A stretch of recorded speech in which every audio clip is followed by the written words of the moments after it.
দেখো, আমরা link building যখন স্টার্ট করব, আমরা যখন এসইওর কথা আমরা বলি, তখন আমরা দুটো সেকশনসের কথা বলি, অন পেজের কথা বলি এবং অফ পেজের কথা বলি। অন পেজ যেটা আমরা অলরেডি ওয়েবসাইটে কিভাবে টিউনিং হবে বা এগুলো আমরা দেখেছি। এবার অফ পেজ যেটা আমার লিঙ্ক বিল্ডিং এর যে সেকশনসটা আছে, সেটার জন্য আমি যেটা রেকমেন্ড করি, সেটার জন্য দুটো তিনটে জিনিস করতে হয়। একটা জিনিস হচ্ছে কি, তোমার একটা ডকুমেন্টেশন তোমাকে রেডি করতে হবে। সেটা আমরা নাম দেব হচ্ছে ধরো অফ পেজ ডকুমেন্টেশন বা অফ পেজ লিঙ্ক বিল্ডিং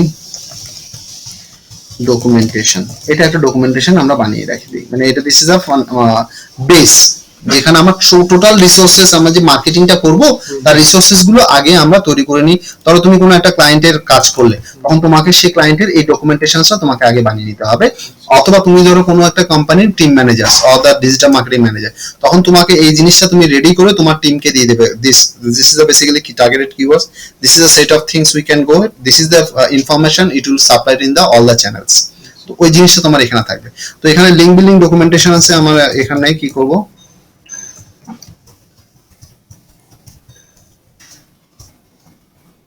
একটু আমি কাস্টমাইজ করে নিচ্ছি। এবার আমি ডকুমেন্টেশনটা বানাচ্ছি কার জন্য, বানাচ্ছি হচ্ছে টেস্ট সিক্রেটসের জন্য। তো I am making it test secrets, or maybe I can go ahead with the logos and all, a little bit customizations, right?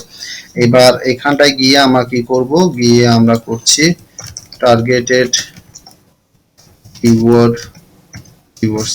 এবার এখানটা আমরা দিচ্ছি যে recipe blog, like Indian recipes. তারপরে কি দেবো বলো, আগে একটা ফাইল তো বানিয়েছিল, ওটা অন পেজ ছিল।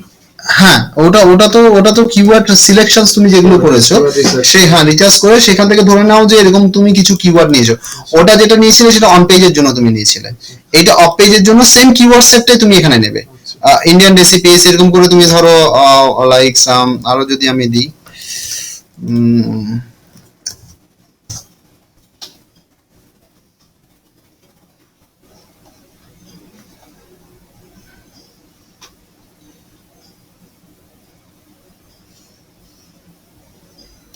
Easy Indian recipe.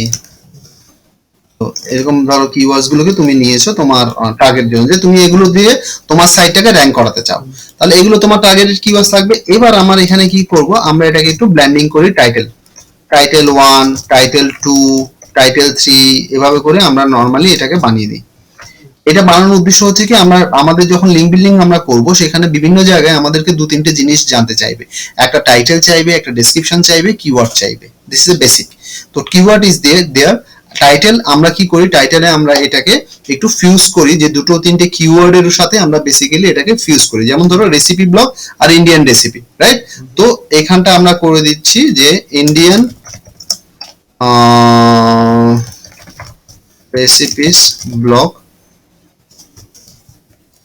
submit your recipe now or something like that. যদি তোমার ওখানে সাবমিশন রেসিপি সাবমিশন আছে, so this is the basically kind of you can wait for the title. তো টাইটেল টু তুমি একটু অন্যভাবে করে করতে পারো, ইজি ইন্ডিয়ান রেসিপি ইনফরমেশনস বা ইজি ইন্ডিয়ান। কোথায় দেখাবে? এইটা বেসিক্যালি আমরা যে সাইটে আমরা সাবমিট করব সেই সাইটে দেখাবে, আসবো এগুলো। টাইটেল 1, টাইটেল 2, আমি একটা ডেসক্রিপশন এখানে বানিয়ে দিই, মানে এগুলো স্যাম্পল হিসেবে আমি বানিয়েছি। এই টাইটেল নরমালি আমরা করি, টাইটেল নরমালি আমরা 60 to 65 ক্যারেক্টারস আমরা সাজেস্ট করি।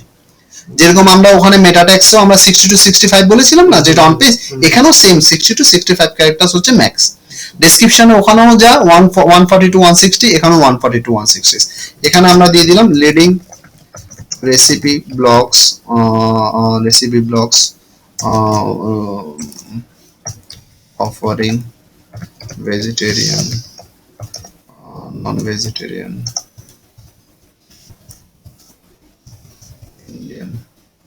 Indian recipes, information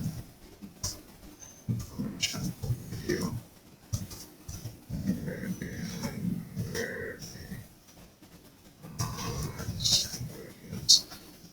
information, many more. So ধরো এরকম আমরা কিছু একটা করলাম, এবং আমি যদি যেহেতু এটা আমার কল অফ অ্যাকশনস, বা আমি যদি এটা বিজনেসের ক্ষেত্রে, আমার যদি এটা একাডেমির ক্ষেত্রে হতো, তখন আমরা এখানে কি করতাম যে to get admissions, to get A free brochure, to get A free demo, call Nisha in this number, in this email ID, ওটাকে আমরা পাঞ্চ করে দিতাম, মানে আমার কল অফ অ্যাকশনটা ঢোকাতাম। কিন্তু এই সাইটটা যেহেতু কল অফ অ্যাকশনস ওরিয়েন্টেড না, it's basically bringing the traffic to show and all, so you can go it. তুমি যদি এখানে সাবমিটটাকে, যে সাবমিটের মানে অন্যরা রেসিপি সাবমিট করবে, অন্যরা রেসিপি কন্টেন্ট সাবমিট করবে, সেরকম অপশন করতে পারো, তখন তোমার সেভাবে করে তুমি এখানে ওয়েলকাম করতে পারো, free some recipe submit website or something, এভাবে করে তুমি এখানে উল্লেখ করতে পারো, ঠিক আছে। তারপরে এখানে এই ডেসক্রিপশন 1 ডেসক্রিপশন 2 এর ভ্যারাইটি থাকার পরে একটা সেকশন থাকবে যেখানে তোমার সমস্ত বিজনেস ইনফরমেশন থাকবে, অর্থাৎ company name, address, phone number, এগুলো একটা লিস্ট এভাবে করে বানিয়ে রাখবে। এটা কেন বলি, কারণ কি এই লিস্টটা যখন তৈরি হয়ে যাবে তখন তোমার কাছে, তোমার অ্যাট এ গ্ল্যান্স তোমার কাছে ইনফরমেশন গুলো থাকবে, ঠিক আছে। আচ্ছা, এটা হয়ে যাওয়ার পর আরেকটা যেটা জিনিস তোমাকে করতে হয় সেটা হচ্ছে আরেকটা এক্সেল শিট তোমাকে বানাতে হয়। এক্সেল শিটে কেন? এক্সেল শিটটা হচ্ছে ট্র্যাকিং রাখার জন্য। ধরো তুমি নিজে করছো, ক্লায়েন্টের জন্য করছো, তো তুমি যে প্রতিদিন কাজ করছো তার তো একটা ট্র্যাকিং শিট তোমাকে পাঠাতে হবে, কি কি কাজ করেছো, কোথায় কাজ করেছো, কোথায় গিয়ে অ্যাকাউন্ট করেছো, ইট শুড বি ট্র্যাক। মুখে মুখে বা ইয়ে করলে এটা মনে থাকে না। আরেকটা জিনিস হচ্ছে, ধরো তোমার আন্ডারে কেউ কাজ করছে, ও বললো যে শান্তনুদা আজকে না প্রচুর খেটেছি আপনার সাইটের জন্য, সকাল থেকে মানে পুরো মানে ফাটিয়ে দিয়েছি, ফাটিয়ে কদ্দূর দিয়েছে, ডেটা, এই ডেটা এখানে ট্র্যাক হবে। ও কোন ক্যাটাগরিতে দিয়েছে, কোন সাইটে করেছে, পাবলিশ হয়েছে কি আদৌ সেটা, নাকি ফলস করছে, সমস্ত এখানে ট্র্যাকিং হয়ে যাবে, যেভাবে করে আমি দেখাচ্ছি। Link building, activity tracking details, ঠিক আছে। এবার এখানে গিয়ে আমরা কি করছি, এই লিঙ্ক বিল্ডিং এ আবার বিভিন্ন টাইপও হয়, মানে বিভিন্ন টাইপের হয়, যেগুলো আমরা ধীরে ধীরে শিখবো। আজকে যেমন আমি একটা শিখিয়ে দিচ্ছি, যেটা হচ্ছে ডিরেক্টলি সাবমিশন, যেটা আমার ভেরি বেসিক মিশন। এখানে আমার থাকবে সিরিয়াল নাম্বার, আমার থাকছে হচ্ছে ওয়েবসাইট, আমার এখানে থাকছে ইউজার নেম, যদি আমি রেজিস্ট্রেশন করি, পাসওয়ার্ড, আমার এখানে email used, submission date, category, sub category, তারপরে টাইটেল ইউজড, ঠিক আছে, আর হচ্ছে তোমার স্ট্যাটাস, মানে পাবলিশড হয়েছে কি হয়নি, ঠিক আছে। এরকম ভাবে করে আমার টোটাল এক্সেল শিট আমার এখানে রেডি হয়ে যাচ্ছে, যেখানে আমি আমার এগুলোকে আমি ট্র্যাকিং করতে পারবো এইভাবে করে,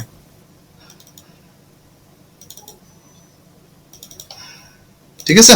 তো এটা আমার রেডি হয়ে গেল। এবার আমরা কি করব, আমরা দেখো এবার আমরা অ্যাকশনস পয়েন্টে যাচ্ছি। অ্যাকশন পয়েন্টে কি, আমরা এখানে ডিরেক্টলি সাবমিশনস করব। তো আমার এখানে directly submission website list search করছি। এবার সার্চ করলে কি হবে, দেখো there is a plenty of website which offering the directory submissions. কেন আমরা করছি, আমরা এই কারণে করছি যে যতগুলো সাইটের সাথে আমি যুক্ত হব তাহলে সেগুলো এক একটা ভোট হিসেবে ট্রিট হয়। তো আমাদের এতগুলো অপরচুনিটি, যেমন এখানে 2100 ডিরেক্টরিজ রয়েছে, এরকম প্রচুর তোমার এখানে লিস্ট তুমি পাবে। আমি তোমাকে রেকমেন্ড করি নরমালি যে একটা সাইট আছে ডাইরেক্টরি ক্রিটিক, এটা তুমি একটা সাইট, তুমি এটাকে এর ভিতরে অনেকগুলো তুমি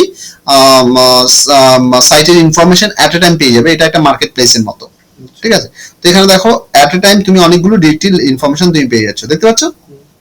এখানটা তুমি কি করো, যেমন ধরো এই ওয়ান ওয়েব ডিরেক্টরি, এটাতে আমি সাবমিট করব, ঠিক আছে। তো এইগুলো কি করে বেসিক্যালি?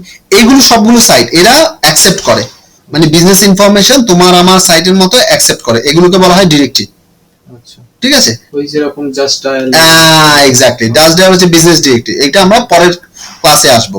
মানে এটা হচ্ছে জেনারেল ডিরেক্টরি, যেটা এখন আমি দেখাচ্ছি। এখানে দেখো ওয়েব ডিরেক্টরি, এখানে বিভিন্ন ক্যাটাগরি আছে, তো এটা আমার সঙ্গে সঙ্গে চলে আসবে এখানে। এটা 1 নাম্বার হয়ে গেল, সাইটের ক্ষেত্রে সাইট দিয়ে দিলাম। এবার আমি এখানে আমার ক্যাটাগরি, আমার এটা হচ্ছে রেসিপি রিলেটেড, দেখে নিই যে ডাইরেক্ট রেসিপি রিলেটেড আমার কোনো কিছু আসছে কিনা। তো আমার এখানে কোনো কিছু আসছে না, আমি রেফারেন্সে যাই, রেফারেন্সে যদি আমার ফুড বা এরকম কোনো কিছু থাকে, দেখো ফুড বা কিছু আছে কিনা, ফুড বা এরকম কোনো কিছু পাওয়া যাচ্ছে না, তো রেফারেন্স আমার এখানে কাজ করবে না। আমার এখানটায় হোম গিয়ে দেখি কুকিং আছে, দেখতে পাচ্ছ Cooking আছে। কুকিং। তাহলে হোম আমার হচ্ছে মাদার, এটা আমার মাদার ক্যাটাগরি। তো আমার ক্যাটাগরিতে এখানে আমি ক্যাটাগরিতে মাদার ক্যাটাগরিতে এটা দিয়ে দিলাম। তারপরে আমার এখানে দেখবো যে আরো বেস্ট কোনটা আমার এখানে আসে। রেসিপি এরকম পাচ্ছি না, তো আমার এখানে কুকিংটা পাচ্ছে। কুকিং আমার হচ্ছে কি নেক্সট লেভেল আমার ক্যাটাগরি। তো সাব ক্যাটাগরিতে আমি এখানে এটাকে দিয়ে দেবো। তো আমার এটাতে আমি ফাইনাল সাবমিট করবো বলে মনস্থির করেছি। এবার এখানে সাবমিট ইউর ওয়েবসাইট দেখতে পাচ্ছ, এখানে ক্লিক করলাম, একটা দিকটিতে একবার সাবমিট করবে করে। এখানে দেখো অনেকগুলো, অনেক সাইটের ক্ষেত্রে তুমি এটা 10টা বা 15টা তুমি বাড়িতে করবে, তাহলে প্র্যাকটিস হয়ে যাবে। অনেকগুলো সাইটে এখানে 2-3টে অপশন পাবে, ফ্রি, পেইড, রেসিপ্রোকাল এরকম। তুমি শুধু ফ্রিটা নেবে, স্ট্যান্ডার্ড রিভিউ। ফ্রিটা নিলাম। এবার গো টু স্টেপ 3। এবার দেখো তুমি বুঝতে পারবে আমি কেন ডকুমেন্টেশনটা আগে বানিয়ে নিয়েছি। এখানে দেখো টাইটেল, ইউআরএল, ডেসক্রিপশন এগুলো থাকছে। তো এখানে কি হচ্ছে কি, যেহেতু আমার ডকুমেন্টেশনটা বানানো আছে, আমি এখন নিশ্চিন্তে আমি এখান থেকে কপি করে নিয়ে আমি এখানে করতে হবে, বারবার আমাকে এটাকে রেডি করতে হবে না। আমার ওয়েবসাইট ইউআরএল অলরেডি রয়েছে, I have put it over there. আমি ডেসক্রিপশনস অলরেডি ক্রিয়েট করেছি, I have to just copy and paste, get it না? এখানে ধরো সায়ন্তন, ইমেল আইডি ধরে নাও, কি আছে ইমেল আইডি বলো? Inbox Sayantan inbox Sayantan Shantan @gmail.com। gmail.com। এটা গেল। এন্ড এখানে আমি এটা দিয়ে দিলাম GHNVY have read, so my job is done and I have submitted। তো এইগুলো কোনো রিজিয়ন ওয়াইজ থাকে না, এগুলো রিজিয়ন ওয়াইজও থাকে।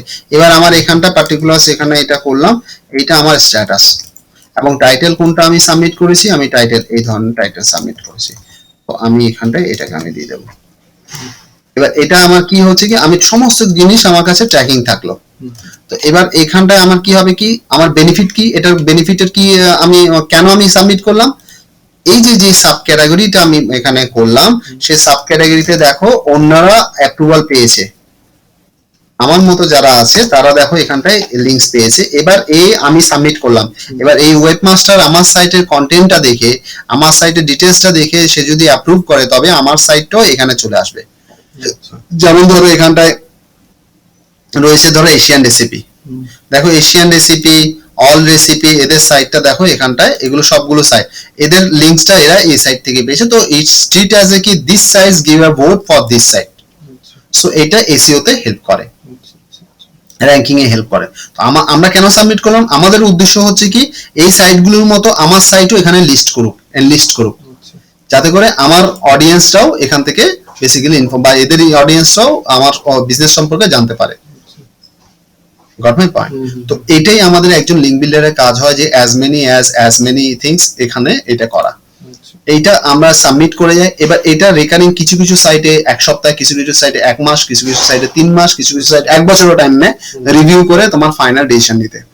সো আমাদের কাজ হচ্ছে প্রতিদিন 5টা 5টা, 10টা 10টা, 50টা, 20টা 20টা, যার যেরকম এভাবে করে সাবমিট করে যাওয়া। তো দিস ইজ ওয়ান টাইপ। পরবর্তী টাইপ হচ্ছে বিজনেস ইনফরমেশন সাবমিশনস। তখন আমরা করব জাস্ট ডায়াল, হটফ্রক, ইয়েলো পেজ এরকম সাইটগুলো। তো এগুলো টেকনিকগুলো ধাপে ধাপে তুমি 8 হতে 10খানা তুমি টেকনিক শিখবে, যে টেকনিকের মাধ্যমে তুমি বিভিন্ন সাইটের সাথে যুক্ত করতে পারবে তোমার সাইটকে। ওটা লিস্টিং করা, লিস্টিং করা, that is a link building. তো এই দুটোকে যখন আমরা পাঞ্চ করি, এটা হয় এসইও। আচ্ছা, তখন তোমাকে র‍্যাঙ্কিং এ সেটা হেল্প করে। নেক্সট ক্লাসে আমরা যেটা দেখব, গুগল বিজনেস লিস্টিং কিভাবে করে গুগলের বিজনেস লিস্টিং এর অ্যাপ্রুভাল কিভাবে পাবে। বিজনেস লিস্টিং মানে এটা গুগল সেল দেখবে কি র‍্যাঙ্কিং এ সাহায্য করে। যেমন ধরো দেখো এখানে এটা তুমি তোমাদের ক্ষেত্রে হোটেলস ইন কলকাতা, ঠিক আছে, এটা দেখবে কি একটা 3 বক্স র‍্যাঙ্কিং আসে। This is called basically 3 box ranking, যেটা গুগল বিজনেস লিস্টিং, যেখানে হায়াত এখানে সেকেন্ড লিস্টিং এ আছে, which is very good। এখান থেকে প্রচুর লিডস জেনারেট হয়, এটা খুব ইম্পর্টেন্ট। সেটা তোমার কালকে নেক্সট ক্লাসে তুমি ওটা দেখতে পাবে, ঠিক আছে। আচ্ছা।